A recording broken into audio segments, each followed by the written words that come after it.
Howdy guys, this is Ian, and for tonight's video I want to talk about the layers of fighting games. Now, this is a really conceptual topic, and it might almost be too conceptual, so if it sounds like I'm talking too much and you're tuning out, I get it. But for those who are interested in learning about layers, it kind of is a popular talking point in the fighting game community. I'm hopefully able to break that down into a little more understandable terms. Now, the thing that we got to think about with a layer is that a layer it starts from an idea, right? And this can be any idea. It can be when I'm blocking on defensive. It can be when I'm attacking. It can be in the neutral space. It's just an idea that we start with.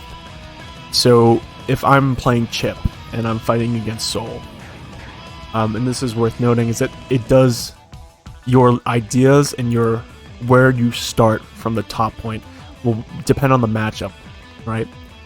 So say I'm fighting against Soul, and we know that Soul has far slash, and this is the range in which he's gonna far slash. Now Chipp has his far slash, which has a little more range, and it's a little, in different ways, it's a better neutral tool. So we can just make a really basic starting point for our layer. We'll say layer 1 is that when I'm about this range, I'm gonna far slash. That can be as simple as the beginning of our layer needs to be. It does not need to be a complicated idea. Now, this is kind of where it gets interesting, is that say whenever I'm in this range and I hit Soul, it does some damage.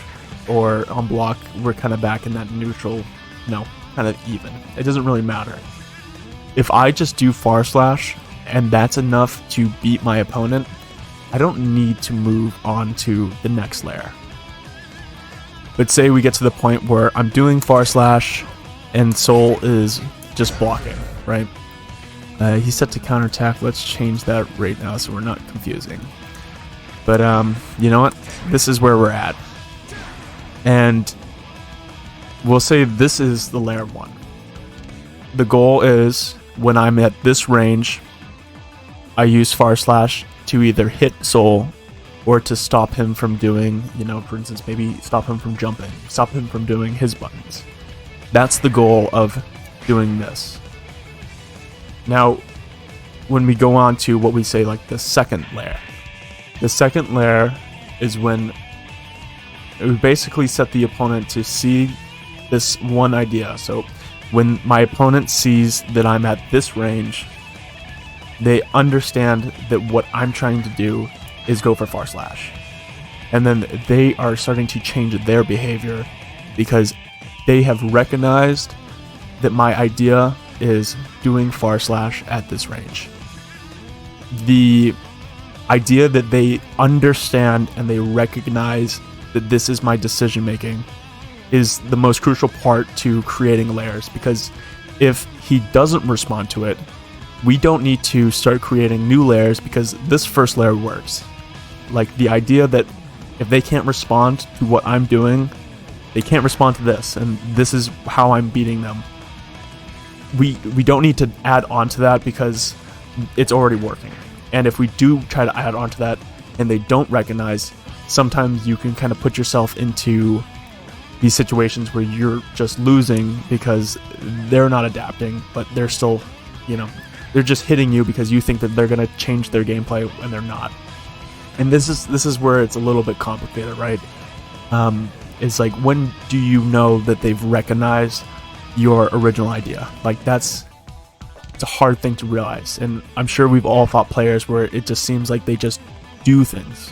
It's the players where it's like, well, I've punished you for DPing on wake up every single time, but they still DP on wake up. Those players, layering doesn't really work, or it can be very difficult to condition them like that.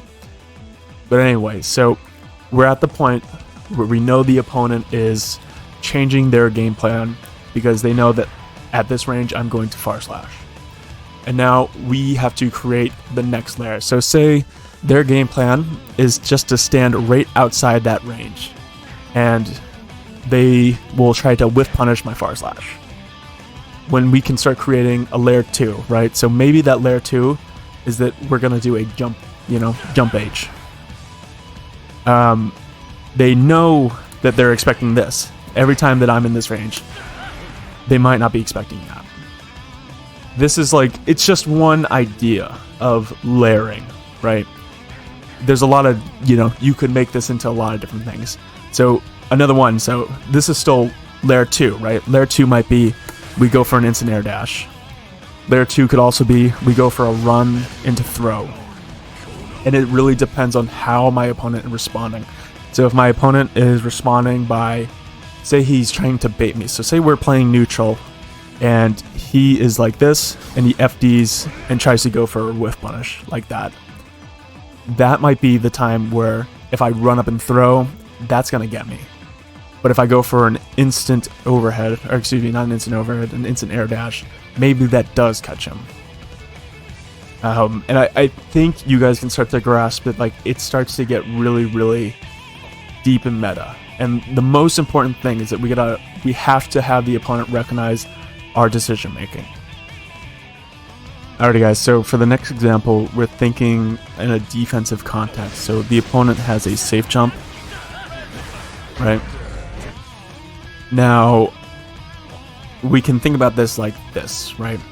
So the opponent is going into a safe jump, and they are blocking. So we get into this next situation. So maybe my layer 1 is that I just block, because I don't want to DP and I don't want to explode. So like I said, our first layer is that it's defensive, or rather that it's lower risk. There's no return. We just don't get hit if it doesn't work out.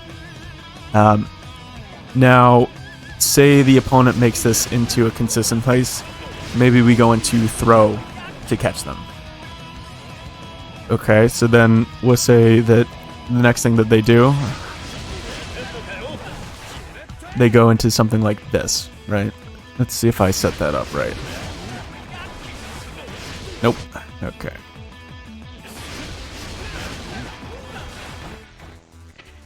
Alright, let's see. Yeah, alright, so I missed my throw input, but you kind of get the gist that it would catch that throw. And it also does the same thing as the first one, where if he's trying to catch a DP, I think it would also catch DP. So, maybe that's the first layer that they should have gone to, but they didn't.